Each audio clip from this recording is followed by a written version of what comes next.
The static crackled through the radio like the death rattle of civilization itself, and Marcus Webb pressed the headphones tighter against his ears, desperately trying to catch any fragment of the garbled transmission cutting through the interference. 3 weeks had passed since the city of Ashford Falls had gone silent, its towering skyscrapers now standing like tombstones against the gray morning sky, and yet someone was still broadcasting from somewhere within that concrete graveyard. Marcus sat hunched over the ham radio equipment in the cramped attic of the farmhouse, his weathered hands adjusting the frequency dial with the precision of a surgeon, while downstairs he could hear Rebecca Matthews leading the morning prayer group, her strong voice rising through the floorboards like an anchor in the storm of chaos that had consumed their world. The transmission sharpened for just a moment, and a voice broke through, desperate and young, crying out coordinates and pleading for rescue before dissolving back into static and something worse, something that made Marcus's blood run cold, the unmistakable sound of inhuman shrieks and breaking glass. He scribbled the coordinates onto a worn piece of paper, his heart pounding as he realized they pointed to Mercy General Hospital, right in the heart of downtown Ashford Falls, surrounded by thousands of those things that had once been their neighbors, their friends, their family. Marcus descended the narrow attic stairs, his knees protesting each step, and found Rebecca standing in the farmhouse kitchen with David Cooper and Elena Rodriguez, the unlikely group of survivors who had become something more than friends over these past desperate weeks. They had become family bound not by blood but by faith and the fundamental human need to hope when hope seemed like a fool's errand. Rebecca looked up from the worn Bible she'd been reading, her dark eyes immediately reading the concern on Marcus's face, and she knew without him speaking that something had changed, that their fragile peace in this isolated sanctuary was about to be challenged. David, a former police officer whose broad shoulders still carried the weight of everyone he couldn't save during the initial outbreak, crossed his arms and waited, while Elena, barely 23 and a medical student whose education had been violently interrupted by the collapse, set down the bandages she'd been organizing with hands that had learned to stay steady even when her heart raced with fear. Marcus played the recording he'd managed to capture, and they all listened in heavy silence as the young voice, a boy who couldn't have been more than 16, begged for someone to help his sister, to help the other survivors trapped on the 7th floor of Mercy General, running out of food and water while the infected filled every stairwell and corridor below them. When the recording ended with those terrible shrieks, Rebecca was the first to speak, her voice calm but edged with steel, reminding them all that faith without action was meaningless, that they'd been given this message for a reason, that those children were crying out just as surely as the prophets had cried out in the wilderness. David shook his head, his tactical mind already calculating the impossibility of the mission, pointing out that they were 4 people, that Ashford Falls was a death trap, that the infected had taken the city absolutely and completely, and that riding to the rescue would only add 4 more bodies to the count of the dead. But Elena surprised them all by stepping forward, her young face set with determination, reminding David that his own daughter had been just a year older than that boy sounded, asking him what he would have wanted someone to do if she'd been the one calling for help. The silence that followed was heavy with memory and pain, and Marcus watched David's resolve crumble and reform into something harder, something purposeful. They gathered around the kitchen table as the morning light streamed through the windows, and Marcus spread out his old city map of Ashford Falls, its streets and buildings now representing a maze of death and horror, and together they began to plan what might be either a rescue mission or a suicide run into the silent shadows of the forgotten city, while outside the farmhouse walls, the world continued its inexorable slide into darkness.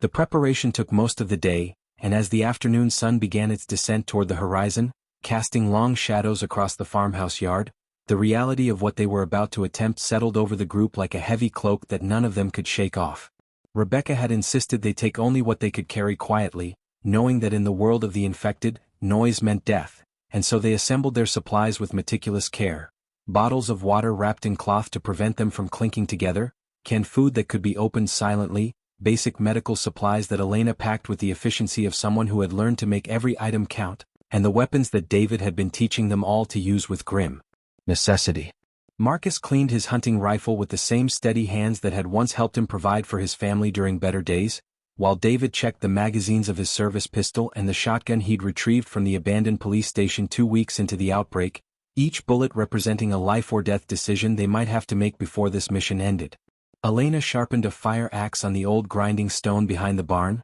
the repetitive scraping sound somehow meditative, helping her push down the fear that threatened to overwhelm her common sense, while Rebecca moved between them all, placing a hand on each shoulder, offering quiet prayers that seemed to steady not just their nerves but their very souls. As twilight approached, they loaded into David's old pickup truck, its engine thankfully still reliable despite everything else in the world falling apart, and Rebecca suggested they take a moment before departing, gathering them in a circle where she spoke words about courage and purpose, about being instruments of hope in a world that had forgotten what hope looked like, and even David, who had struggled with his faith since losing his family, found himself drawing strength from her. Conviction. The drive toward Ashford Falls took them along back roads that Marcus knew from his years of living in the region, paths that avoided the main highways where abandoned cars had created impassable graveyards of metal and glass, and as they drove through the gathering darkness, they began to see the signs of the outbreak's devastating sweep through the countryside. Farmhouses with doors hanging open like screaming mouths,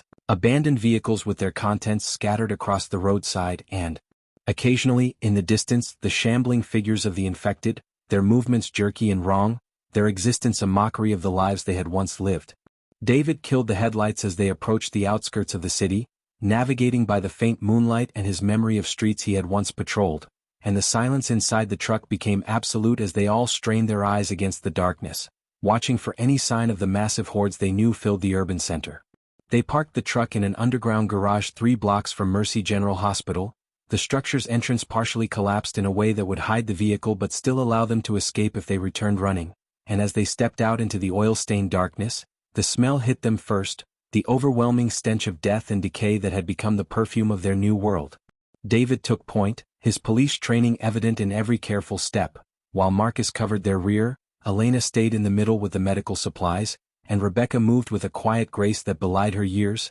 her presence somehow reassuring even in this place where reassurance should have been impossible to find. They emerged from the garage into an alley strewn with debris and darker stains that none of them wanted to examine too closely, and there, rising before them like a monument to all they had lost, stood the skyline of Ashford Falls, its buildings dark and silent except for the occasional broken window reflecting the moonlight like a dead eye staring back at them. Somewhere in that labyrinth of shadow and horror, a boy and his sister waited for rescue, probably not believing anyone would actually come, and as the group moved forward into the forgotten city, each of them carried the same thought. They would either bring those children out alive or they would die trying, because in a world that had abandoned its humanity, choosing to be human was itself an act of defiance.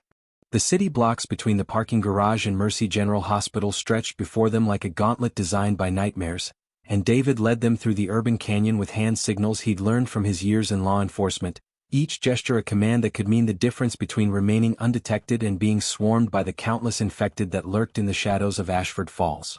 They moved in single file along the edge of buildings, using the darkness as cover, and Marcus marveled at how utterly silent the city had become, the absence of traffic and voices and all the ambient noise of human civilization creating a void that felt almost physical, broken only by the occasional distant crash of something falling or the haunting moan of the infected echoing between the concrete walls. Rebecca kept her breathing steady and her footsteps light despite her age, and Elena found herself watching the older woman with growing admiration, understanding that true strength had nothing to do with youth and everything to do with purpose and conviction. They reached the intersection of 4th and Madison, and David raised his fist in the signal to stop, his body going rigid as he spotted movement ahead, and they all pressed themselves against the cold brick wall of what had once been a coffee shop, its windows shattered and its interior gutted by looters or worse. 3 infected stumbled into view, their clothes torn and stained with things that made Elena's medical training catalog injuries her heart couldn't bear to acknowledge, and the group watched in tense silence as the creatures moved with that distinctive jerking gait, their heads turning at random as if listening to sounds only they could hear. Marcus felt his finger drift toward the trigger of his rifle, but Rebecca's hand gently touched his arm, a silent reminder that shooting would only attract more of them, and they waited in the darkness while sweat ran down their backs despite the cool night air, every second stretching into an eternity as the infected wandered closer, then mercifully turned down a side street and disappeared from view. David counted to 30 in his head before signaling them forward, and they crossed the intersection low and fast, their hearts pounding with the primal fear that came from being prey in a world where they had once stood at the top of the food chain. 2 more blocks brought them within sight of Mercy General Hospital, its 12-story structure looming against the night sky, and what they saw in the street before the main entrance made Elena stifle a gasp and Marcus whisper a prayer under his breath.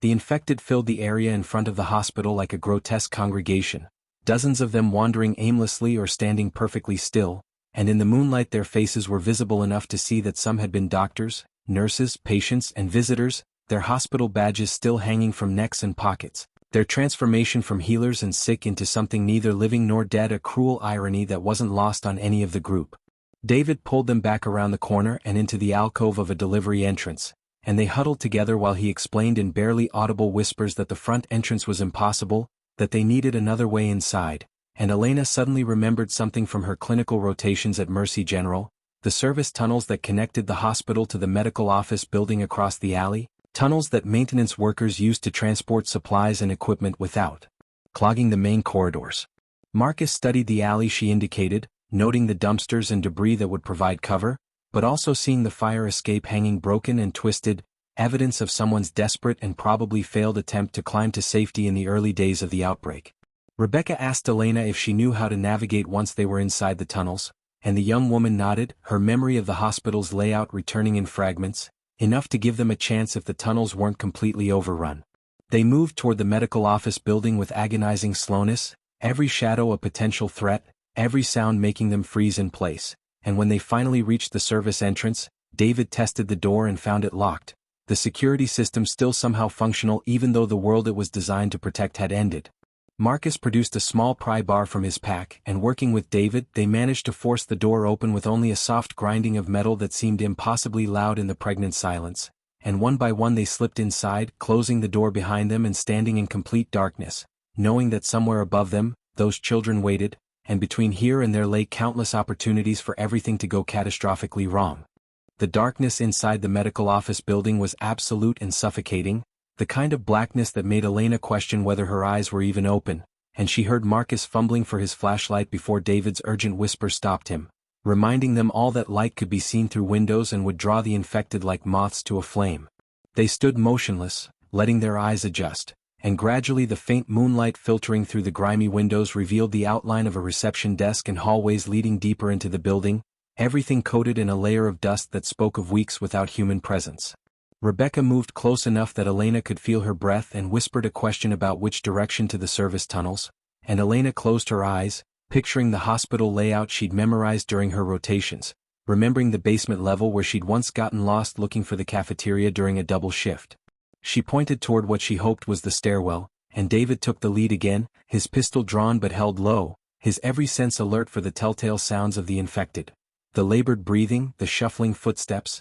the occasional moan that could turn into a shriek that would bring dozens of them running. The stairwell door opened with a creak that made them all wince, and the smell that wafted up from below told them immediately that something had died down there, whether human or infected they couldn't know and didn't want to discover. Marcus pulled a bandana over his nose and mouth, and the others followed suit. Then they descended into the deeper darkness, their hands trailing along the walls for guidance, their feet testing each step before committing their weight, knowing that a fall here could mean injury and injury could mean becoming a burden their small group couldn't afford to carry. The basement level was a maze of corridors and storage rooms, and twice Elena had to backtrack when the path she remembered led to locked doors or dead ends, her confidence wavering until Rebecca's steady hand on her shoulder reminded her that doing her best was all anyone could ask, that fear was natural but shouldn't become paralysis. They found the tunnel entrance behind a rolling cart filled with cleaning supplies, its door marked with faded signs about authorized personnel only, and when David pulled it open, a rush of stale air carried with it the unmistakable copper scent of blood.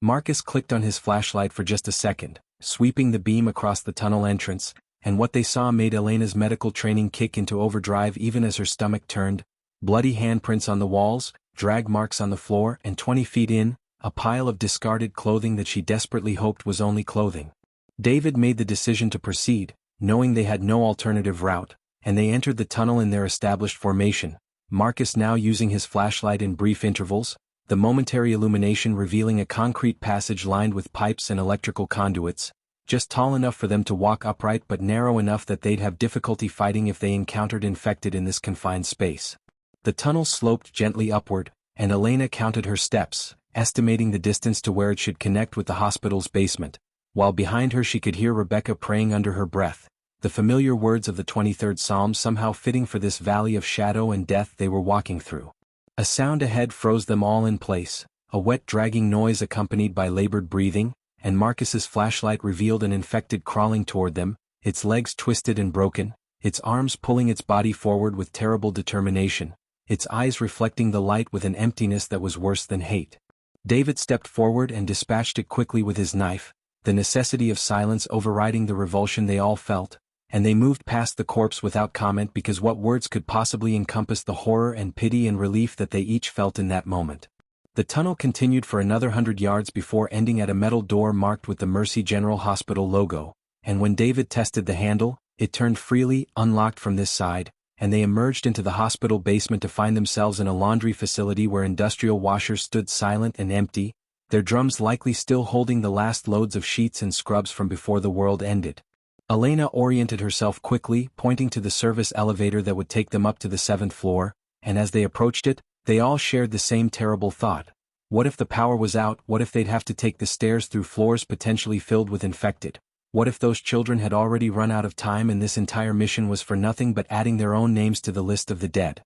David pressed the elevator call button with little hope, expecting nothing but the silence that had greeted every other attempt to use technology in this dead city, and when the mechanism actually hummed to life and the floor indicator began counting down from 7 to basement, they all exchanged looks of disbelief mixed with a new kind of fear because a working elevator meant the hospital still had power. And power meant automatic doors and lights and all the things that could give away their position to every infected creature wandering the halls above them. The elevator doors slid open with a cheerful ding that sounded obscenely loud in the oppressive quiet, revealing an empty car with flickering fluorescent lights that cast seizure-inducing shadows, and Marcus noticed the dark stains on the floor and walls, evidence of the elevator's previous passengers and their likely fate. They crowded inside, and Elena reached for the button marked 7. Her hand trembling slightly as the doors closed and the car began its ascent, each floor passing with an electronic chime that announced their presence like a dinner bell calling the infected to feast. David positioned himself in front with his shotgun raised, while Marcus aimed his rifle at the doors, and Rebecca and Elena stood pressed against the back wall, Rebecca's lips moving in silent prayer while Elena gripped her fire axe with white knuckles, both women knowing that if the doors opened to a horde of infected, their chances of survival would drop to nearly zero. The elevator passed the 2nd floor, then the 3rd, and at the 4th floor it shuddered and slowed, the lights dimming as if the power was wavering, and for one terrible moment they thought it would stop and trap them in this metal coffin suspended between floors, but the car jerked and continued upward, the machinery grinding with sounds that spoke of neglect and imminent failure. The 5th floor brought a new horror as they heard it through the elevator shaft. Screaming, not the inhuman shrieks of the infected but actual human screaming, a woman's voice raw with terror, followed by sounds of struggle and then an abrupt silence that was somehow worse than the screaming had been. Elena felt tears burning her eyes, knowing they were too late to help whoever that had been, and David's jaw clenched as he fought the urge to stop the elevator and try to help, his tactical mind warring with his heart and his tactical mind winning because their mission was the 7th floor, those specific children, and spreading themselves too thin would only result in everyone dying. The 6th floor passed without incident, and when the elevator finally reached 7 and the doors began to open, David shouted for everyone to get down as a figure lunged toward the opening, but his finger froze on the trigger as he realized it wasn't an infected but a teenage boy, maybe 15 or 16, holding a metal bedpan like a weapon, his eyes wild with fear and desperation until he saw they were human, alive, and his weapon clattered to the floor as he nearly collapsed with relief. The boy's name was Tyler Patterson, and he grabbed David's arm with both hands, pulling them out of the elevator while babbling about how they had to be quiet, how the infected were everywhere on this floor, how he'd heard the elevator and couldn't believe someone had actually come. He led them quickly down a hallway where makeshift barricades had been constructed from hospital beds and equipment, and through a door into what had clearly been a pediatric ward, its walls still decorated with faded cartoon characters that seemed to mock the nightmare the world had become. Inside, huddled together in the dim emergency lighting, were 7 more survivors. Tyler's younger sister Jenny, a girl of maybe 12 with her brother's dark hair and frightened eyes. A nurse named Patricia Holloway who looked like she hadn't slept in days. An elderly patient named George Freeman still connected to a portable oxygen tank. 2 other teenagers named Brandon Mills and Ashley Turner who clung to each other like lifelines. And a young mother named Christine Valdez holding an infant who mercifully slept through the chaos, tiny and peaceful and unaware that the world had ended around her. Rebecca immediately went to them, her presence bringing a calm that seemed to lower everyone's panic by several degrees, while Elena began assessing their physical conditions with quick, professional efficiency, noting dehydration, exhaustion, and in George's case, a concerning wheeze that spoke of respiratory issues beyond whatever had required his oxygen before the outbreak. Marcus moved to the windows and carefully looked out at the city below, seeing fires burning in the distance and clusters of infected wandering the streets like a plague of biblical proportions, and he wondered how they were possibly going to get 11 people back through those tunnels and across those deadly blocks to the truck, a question he could see reflected in David's eyes when their gazes met across the room, both men knowing that getting here had been the easy part. David gathered everyone in the center of the pediatric ward and explained in hushed tones that they had perhaps 30 minutes before the hospital's backup generator failed completely, plunging them into darkness and making navigation nearly impossible, and he could see the fear ripple through the group of survivors who had spent weeks hoping for rescue but never truly believing it would come. Patricia the nurse spoke up, her voice hoarse from dehydration, explaining that the infected had been growing more active over the past few days, that something had changed in their behavior, making them more aggressive and coordinated, almost as if they were hunting rather than just wandering, and Marcus felt a chill run down his spine at the implications of the infected evolving beyond their initial mindless state. Tyler insisted that his sister Jenny stay close to him, and Rebecca assured the boy that they would all stay together, that their strength was in unity and faith, even as her experienced eyes catalogued the challenges they faced. George with his oxygen tank and labored breathing, Christine with an infant who could start crying at any moment, Ashley who looked like she might collapse from exhaustion, and Brandon who kept glancing at the doors with the 1,000-yard stare of someone who had seen too much horror. Elena distributed water from their supplies and made quick decisions about who could walk unassisted and who might need support, determining that George would need both Marcus and Brandon on either side of him, that Christine should be in the middle of their formation where the baby would have maximum protection, and that everyone capable of holding a weapon should take something, even if it was just a piece of metal or a heavy flashlight that could serve as a club. They moved out in a double-file line with David at the front and Tyler beside him, the teenager having proved himself capable during the weeks of survival and knowing the hospital layout well enough to guide them away from the areas where infected congregated. The hallway beyond their barricaded sanctuary was a scene from a nightmare, with overturned gurneys and wheelchairs creating an obstacle course, dried blood painting abstract patterns on the walls and floors, and the emergency lighting casting everything in a sickly green glow that made even the living look like corpses. They had made it perhaps 50 feet when George's oxygen tank chose that moment to run empty with a hiss that sounded like a gunshot in the oppressive quiet, and the elderly man immediately began gasping, his face turning red then purple, and Elena had to make a split-second decision between letting him suffocate or finding another tank, knowing that either choice could doom them all. Patricia pointed to a supply room 2 doors down, and while the main group held position, David and Elena sprinted to it, finding the door mercifully unlocked and inside, among scattered supplies and one infected in a doctor's coat that David dispatched with his knife, a fresh oxygen canister that they grabbed and ran back with, Elena's hands working quickly to swap the tanks while George's lips turned blue and his eyes began to roll back, but she got it connected just in time and air flowed into his lungs and color slowly returned to his face. The delay cost them precious minutes and attracted unwanted attention, as from somewhere down the intersecting hallway came the sound of multiple footsteps, not the shuffling of 1 or 2 infected but the coordinated movement of many, and David made the hard call to abandon stealth for speed, urging everyone to move quickly toward the stairwell that would take them down to the basement level. They half ran, half stumbled through the corridors, and behind them the footsteps grew louder, closer, and then the shrieks began as the infected spotted their prey and the hunt was truly on. Marcus turned and fired his rifle twice, dropping the lead infected and slowing the others as they stumbled over the fallen body, buying the group a few more seconds to reach the stairwell door, which Tyler yanked open to reveal stairs leading down into darkness because of course the emergency lighting didn't extend to the stairwells.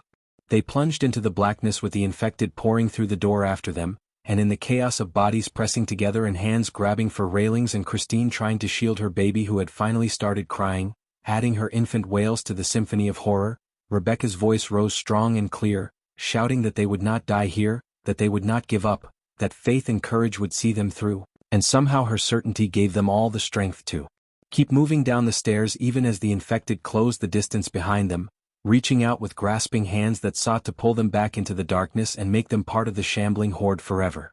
The stairwell became a vertical tunnel of chaos and terror as the group descended through the darkness, their footsteps echoing off concrete walls while behind them the infected stumbled and shrieked, some tumbling down the stairs in their frenzied pursuit but others maintaining their footing with an agility that shouldn't have been possible for creatures so obviously damaged and decayed. David fired his shotgun upward into the mass of pursuing bodies, the muzzle flash illuminating twisted faces and reaching arms for a brief horrific instant, and the blast slowed their pursuers just enough for the group to crash through the basement-level door and into the corridor that led to the laundry facility and the tunnels beyond. Marcus helped George through while Brandon and Tyler supported Patricia, who had turned her ankle on the stairs, and Elena ran ahead with Rebecca, both women knowing that every second counted and that the infected would be through that stairwell door in moments. They reached the tunnel entrance and began ushering people through, counting heads as Christine clutched her screaming infant to her chest and Ashley stumbled through with tears streaming down her face, and when David came through last, firing one more shot behind him before slamming the tunnel door closed,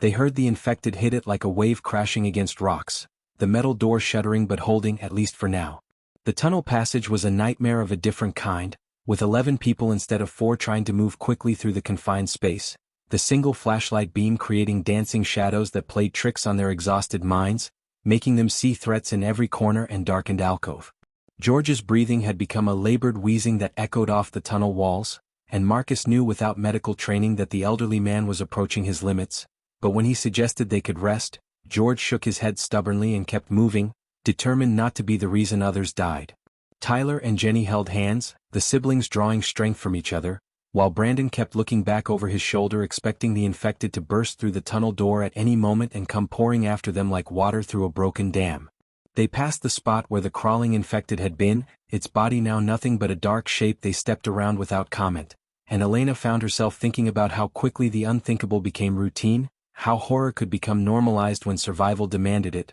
but then Rebecca's hand found hers in the darkness and squeezed, a reminder that keeping their humanity intact was just as important as keeping their bodies alive. The medical office building's basement appeared ahead like a promise of salvation, and they emerged from the tunnel with relief that quickly turned to renewed fear as they heard crashes and movement from the floors above, the infected from the hospital having apparently found another route and were now searching the connected buildings for their escaped prey. David led them up the stairs at a pace just short of running, and they burst out of the service entrance into the alley where the pre-dawn light was just beginning to paint the sky in shades of gray, making the shadows retreat and revealing the path back to the parking garage. They moved through the awakening city with desperation lending them speed, and twice they had to hide behind abandoned vehicles as groups of infected passed nearby, everyone holding their breath and Christine pressing her hand gently over her baby's mouth to muffle any sound, but luck or providence stayed with them and they reached the garage unseen. The truck started on the first try, and as David navigated out of the garage and onto the streets leading away from Ashford Falls, Marcus looked back at the 11 people crammed into the truck bed and cab, these souls they had pulled from the jaws of death, and he felt something he hadn't experienced in weeks: hope. The farmhouse appeared on the horizon as the sun broke fully above the eastern hills, bathing the world in golden light that seemed to promise new beginnings, and as they pulled into the yard, Rebecca led them all in a prayer of thanksgiving, her words speaking of faith rewarded and friendship forged in fire, of the responsibility they all now shared to protect and nurture this fragile community they had built from survivors and strangers. Elena looked around at the faces surrounding her, at Tyler and Jenny who had their lives ahead of them, at Christine's baby who represented the future itself, at George who had refused to give up, at David whose lost faith had found new purpose, at Marcus whose quiet strength had guided them, and at Rebecca whose unwavering belief had kept them all anchored when darkness threatened to consume everything. The city behind them remained a place of silent shadows and forgotten dreams, but here in this moment, surrounded by people who had chosen courage over despair and compassion over survival at any cost, the light had returned, and with it, the possibility that humanity might endure after all, not just as survivors, but as people worthy of the world they hoped to rebuild. The end.